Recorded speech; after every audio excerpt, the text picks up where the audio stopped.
안녕하세요. 오늘의 데일리 뉴스레터에 오신 것을 환영합니다. 1. 대한민국의 기적입니다. 2. 대한민국의 놀라운 기술력. 3. 한국을 위한 좋은 기회입니다. 한번 진실을 알아봅시다. 지금이야 중동이 석유를, 중국이 히토류를, 러시아가 천연가스를, 호주가 석탄을 가지고 자원을 무기화하고 있지만 인류 최초의 자원 전쟁은 아이러니하게도 새똥에서 시작됐습니다. 남미의 페루와 칠레의 연안은 예부터 어족 자원의 보고였습니다. 밑바닥에 가라앉아 있던 플랑크톤의 사체가 해류를 타고 떠오르기 때문에 이것을 주식으로 하는 물고기들의 먹이사슬이 탄탄했죠.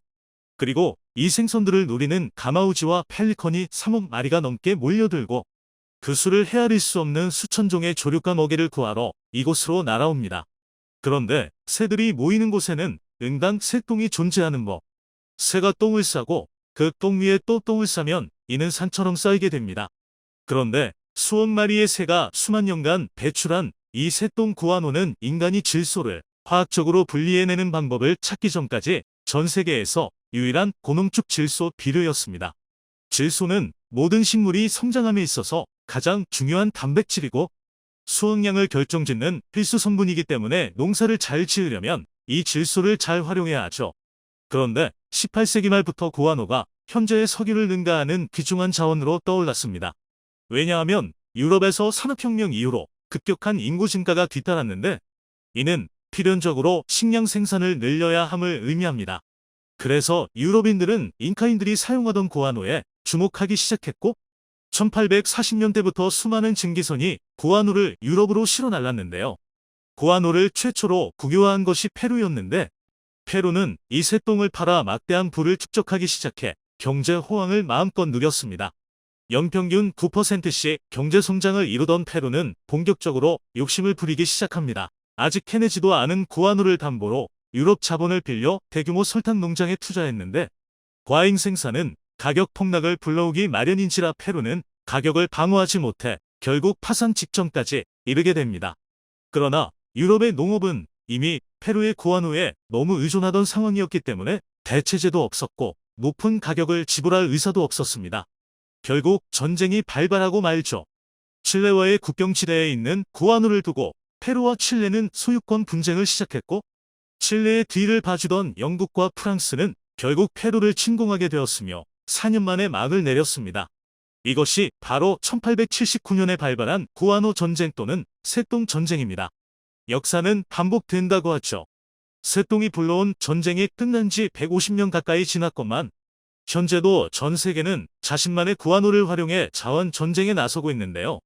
그런데 자원에 있어서만큼은 최빈국이라 불리는 대한민국에도 구아노는 있습니다. 깊은 바다나 깊은 산, 깊은 땅 속에 있는 것이 아니라 도시 한복판에 말이죠. 아마 여러분도 도시광산이라는 단어는 들어보신 적이 있으실 텐데요. 이는 해외광산으로부터 희귀금속을 얻는 것이 어려워지면서 자원 빈국의 새로운 생존 수단으로 떠올랐지만 뿐만 아니라 고갈되는 자원을 보호하는 차원에서, 자연을 보호하는 차원에서, 또는 버려지는 자원을 재활용해 더 유용한 자원으로 활용한다는 차원에서 주목받는 기술인데요. 쉽게 말하면 버려지는 폐가전 제품 등에서 희귀금속을 얻는 겁니다. 즉, 과거에는 금을 캐기 위해 곡괭이와 삽을 들고 광산으로 달려갔다면 이제는 폐가전 제품 하치장으로 달려가는 것이죠. 이 도시광산이라는 용어는 1986년 일본 도호쿠 대학의 난조 미치오 교수에 의해 처음 제시됐습니다. 그는 지구에 매장된 자원 중 석유나 석탄은 한번 사용하고 나면 사라져버리지만 금속은 사용 이후에도 폐기물 속에 그대로 남아있어 언제든 재활용할 수 있다. 라는 개념을 제시하면서 관심을 끌게 됐는데요. 이런 주장과 맞물려 1990년 이후부터 현재까지 전 세계적인 금융위기와 불안정한 정세가 지속되면서 희귀금속 확보를 위한 도시광산 개발은 중요한 산업으로 자리매김했습니다. 그렇다면 이 도시광산 기술로 얻을 수 있는 희귀금속은 광산 채굴과 비교했을 때 효율이 있을까요? 지난 2016년 전남 해남에서는 한국지질자원연구원이 개발한 지질 탐사 기술로 지하 300m에 묻힌 약 21만 톤의 금광석을 발견했는데 이를 채굴하면 금 627.5kg을 추출할 수 있다고 알려졌습니다. 즉, 1톤의 금광석에서 3G의 금을 회수할 수 있는 것이죠. 그러나 이에 반해 폐휴대폰 1톤에는 금 200에서 400g뿐 아니라 은 3kg, 구리 131kg, 주석 13kg, 니켈 16kg 등 총 16종의 금속이 들어있습니다. 즉, 도시광산의 자원 내장량이 천연광산보다 월등하다는 겁니다. 특히 폐가전 제품은 희소금속을 많이 함유하고 있는데 자동차는 크롬, 망간, 니켈 등 희소금속이 4.5kg 들어있고 냉장고, 에어컨에 들어가는 모터에는 335g, TV, PC, LCD 패널에는 약 344g의 희소금속이 들어있습니다. 수명이 다한 가전제품, 휴대전화, 컴퓨터는 폐기물 취급을 받지만 매장량과 경제적 가치 측면에서는 광산의 원석만큼이나 가치가 있는 셈입니다. 현재 전 세계에서 매년 버려지는 전자 폐기물이 약 5천만 톤을 웃돕니다. 그 중에서 재활용되는 비율은 불과 17% 수준으로 대부분의 전자기기는 버려지거나 소각돼 환경오염을 유발하는데요. 더구나 전자기기의 사용률은 매년 높아져 2030년쯤에는 전자 폐기물이 7,400만 톤에 이를 것으로 예상되는 만큼 도시 광산 기술에 대한 관심이 고조되고 있습니다. 그렇다면 한국의 도시광산 기술은 어느 수준까지 도달했을까요? 얼마 전 한국과학기술연구원의 물자원순환연구단은 폐기물에 포함된 금을 99.9% 효율로 회수하는 소재를 개발했습니다. 자동차나 석유화학 등 여러 산업에서 발생하는 폐기물 속 비금속을 재활용할 수 있게 된 것인데, 연구팀은 다층으로 이루어진 내부 구조를 고분자 껍질이 감싸고 있는 캡슐형 소재를 개발했습니다. 이 소재는 금 이온을 캡슐 내부에 가둬 회수하는데, 다층으로 이루어진 내부 구조에는 금 이온에만 반응하는 장치를 두었는데요. 캡슐의 고분자 껍질은 금 이온은 통과시키지만 금과 함께 존재하는 부유 고형 물질은 통과시키지 않아 내부 구조가 막히는 현상을 방지하게 됩니다. 덕분에 기존의 흡착 소재들과는 비교할 수 없는 회수 효율을 얻게 됐죠. 효율이 세계 최고 수준인 99.9%에 이릅니다. 더구나 해당 소재를 10회 재사용해도 이 성능을 유지하기 때문에 폐가전 제품에 포함된 금을 거의 대부분 회수할 수 있게 됩니다. 이런 연구 결과는 지난 4월 국제학술지인 케미컬 엔지니어링 저널에 게재됐습니다. 연구팀이 공개한 사진을 보면 금을 함유한 폐액을 새로 개발한 캡슐형 소재를 통해 회수 공정을 거치면서 소량의 금을 추출해냈는데, 아주 적은 양에서 추출한 금의 양이 상당합니다. 만약 이만큼의 순수한 금을 얻기 위해 필요한 금광석의 양은 상당할 텐데 새삼 대단한 기술이라는 생각이 듭니다. 우리나라의 도시광산 업체 수는 2008년 363개에서 2016년 1026개로 증가했고, 아마 현재는 더 많아졌을 것으로 생각됩니다. 회수 가능 금속 종류도 2009년 14개에서 2016년 28개로 늘어나는 등 도시 광산 기술은 매년 진화하고 있습니다. 한국의 대표적인 도시광산 기업으로는 성일하이텍이라는 기업이 있는데, 이 기업은 전기차 배터리 등의 2차전지 부산물에서 코발트, 니켈, 망간, 리튬 등 고부가가치 자원을 회수하고 습식 재련 기술을 통해 금, 은, 백금 등을 추출하고 있습니다. 특히 배터리 회수 기술을 보유한 국가는 극소수에 불과합니다. 글로벌 업체인 덴마크의 유니코아가 리튬형 배터리에서 가치 있는 금속을 뽑아내기 시작한 것은 고작 4에서 5년밖에 안 됐고, 중국의 3대 폐배터리 재활용 업체들은 전부 광산을 소유하고 있습니다. 리튬형 배터리로 국한한다면 블랙파우더로 분해한 후 코발트, 니켈 등의 유가금속을 뽑아내는 재활용 업력은 성일하이텍이 가장 오래됐습니다. 블랙파우더에는 한국이 전부 수입에 의존하는 코발트, 니켈, 리튬, 망간, 구리 등 5대 유가금속이 전부 들어있는데, 전부 뽑아내려면 습식 재련 기술이 있어야 합니다. 특히 망간의 경우는 추출 방법이 복잡해 습식 재련 외에는 추출 방법이 없죠. 이에 몇 년간의 연구 개발을 거쳐 습식 재련 방식으로 금속을 추출하는 기술을 개발한 성일하이텍은 이제 전기차 보급과 함께 쏟아져 나올 폐배터리 시장에서 고부가 가치를 창출하기 위해 만반의 준비를 갖추고 있습니다. 앞으로 한국 기업들의 도시광산 기술이 한국을 자원부국으로 만들어주기를 기대합니다. 그곳에서의 한류 열풍은 상상을 초월할 정도로 빠르게 성장하고 있으며, 현지 정부 또한 랜드마크와 교량 건설에 한국 건설사를 적극 참여시켜 미래에 대비하려는 모습을 보이고 있어 외신마저 크게 놀라고 있는 상태입니다. 미국, 영국, 중국 등 세계 각국이 관심을 두는 작지만 강한 나라인데, 이런 나라가 왜 한국과 협력하길 바라는지 자세한 이유 알아보겠습니다. 인구 44만 명을 보유한 작은 나라가 엄청난 자원부국이 된 후 한국에게 모든 것을 맡기려 하고 있어 화제입니다. 말레이시아와 인도네시아가 양분하고 있는 보르네오는 세계에서 세 번째로 큰 섬입니다. 천연자원의 보고로 알려진 이 섬의 북단에는 또 다른 국가가 자리 잡고 있습니다. 제주도의 3배 정도 크기인 브루나이가 존재하고 있는 것입니다. 브루나이는 원유 덕분에 국민들이 세금 없이 엄청난 복지를 누리고 있습니다. 대학교까지 무상교육을 제공하며 용돈도 주고 병원비는 거의 무료입니다. 약 800원만 내면 추가 비용 없이 모든 의료 지원을 받을 수 있는 것입니다. 치료를 위해 해외 병원에 가더라도 마찬가지로 자금을 지원받을 수 있습니다. 유학 또한 공짜로 갈 수 있고 정부는 가정당 평균 4대의 차량을 지원해 차량 보급률은 미국에 이어 세계 두 번째를 기록하고 있습니다. 국왕 소유 자동차만 4,000대에 이르고 이를 관리하기 위한 정비사가 100명이나 존재하죠. 포브스에 따르면 브루나이 국왕의 재산은 약 200억 달러에 달합니다. 이는 세계에서 11번째로 재산이 많은 것입니다. 새해 행사에 참여하면 국왕이 90만 원 상당의 세뱃돈을 줄 정도니 말입니다. 세계적으로 유명한 로열 브루나이 항공 또한 왕실이 직접 운영하는 항공사입니다. 좌석은 넓고 깔끔하며 기내식은 평균 이상이라는 평을 듣고 있는 항공사죠. 승무원 또한 친절하기로 유명해 2년 연속 세계 최고 승무원상을 받기도 했습니다. 그리고 황금으로 장식된 7성급 엠파이어 호텔은 그들의 또 다른 자랑입니다. 축구장 250개를 합친 크기의 수영장, 영화관, 골프장 등이 모두 모여 있을 정도입니다. 브루나이가 이렇게 되기까지는 기가 막힌 반전이 있습니다. 그들은 한때 15부터 17세기 보르네오 섬 전역과 북부 필리핀을 지배하는 광대한 영역을 지닌 마땅한 나라였습니다. 그러나 유럽의 침략이 시작되면서 서서히 쇠락해간 역사가 있습니다. 1800년대부터 시작된 영국의 침입으로 국토가 대폭 쪼그라들었고 2차 세계대전 때는 일본군의 점령을 받기도 했습니다. 그 후 영국의 자치정부가 되었다가 1984년 최종 독립을 했던 나라입니다.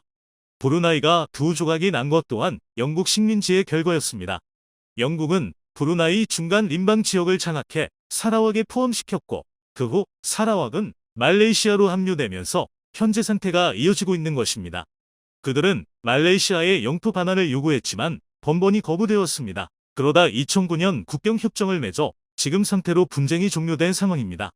그런데 브루나이가 부국이 된 이유는 1920년대 영토와 주변 해역에서 발견된 막대한 석유 자원 때문입니다. 석유 매장량은 11억 배럴이었고 천연가스 매장량은 3천억 입방미터로 추정되고 있습니다. 동남아에서 세 번째로 큰 석유 생산국이 됐으며 하루 평균 13만 배럴을 뽑아내고 있는 상태입니다.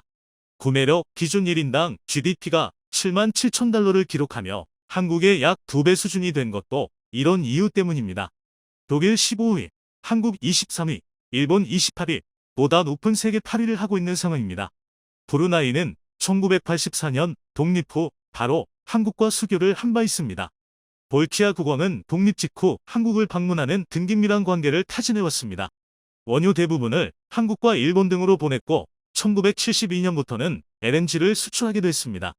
원유와 천연가스는 브루나이 경제의 근간입니다. 주요 수출품 중 광물성 연료가 89%에 이를 정도입니다. 한국 또한 1997년부터 연간 100만 톤가량의 LNG와 석유를 도입해왔습니다. 한국이 브루나이 자원 수출국 중 두 번째를 차지했던 것입니다. 브루나이는 2008년 대우조선해양에 두 척의 LNG 운반선을 발주했으며 현대중공업 또한 여러 척을 수주해 2015년 인도한 바 있습니다. 하지만 석유 자원은 무한정 있는 것은 아닙니다. 현재 운영 중인 가스전들은 2034년 이후 생산 종료가 예정되어 있습니다. 그들은 자원 의존도를 낮추고 산업을 다각화하기 위해 한국과의 협력을 원하고 있습니다. 2018년에는 포스코 대우와 LNG 밸류체인 확보를 위한 MOU를 체결했고 신규 가스전의 탐사부터 판매까지 관련 사업을 한국과 함께하자고 제안해왔습니다. 2019년 정상회담 때는 브루나이가 LNG 장기 계약을 진행하면 한국이 적극 참여하겠다는 약속을 하기도 했습니다.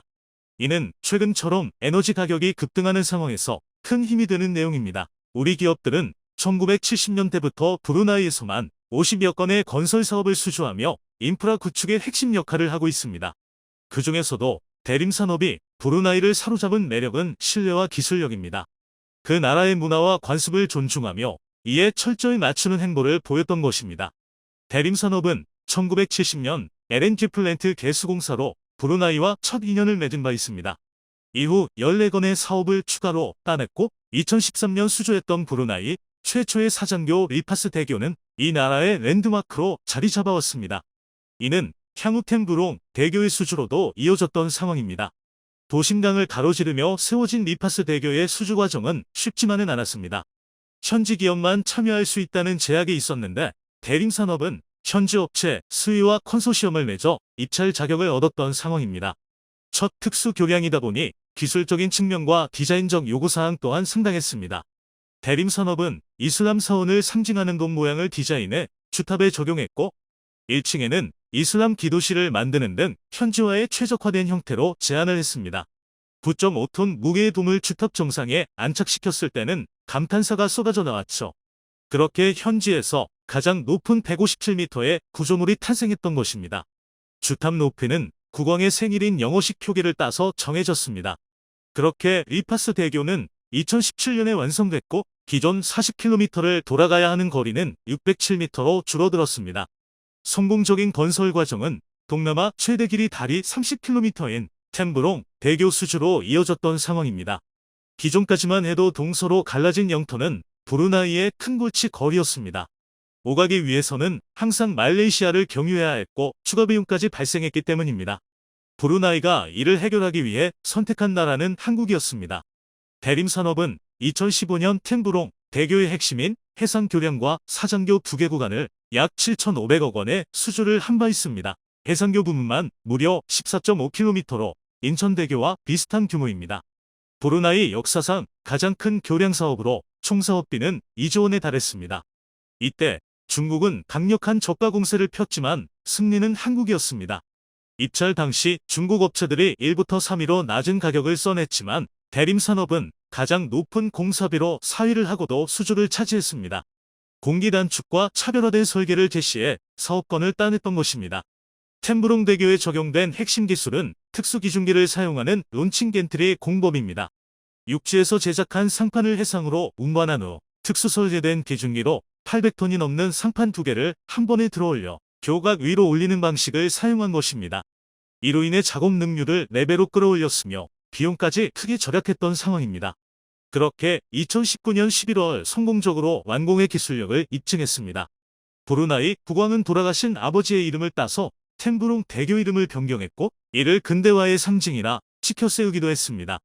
종전선부터 4시간이 소요됐던 두 지역을 15분 정도로 크게 줄여줬기 때문입니다. 말레이시아 국경을 2차례나 넘어야 했던 번거로움도 사라졌죠. 한국의 기술력은 브루나이 국토를 동서로 연결시켜줬고 국민 통합에 기여하면서 현지에 강렬한 인상을 남긴 것으로 나타났습니다.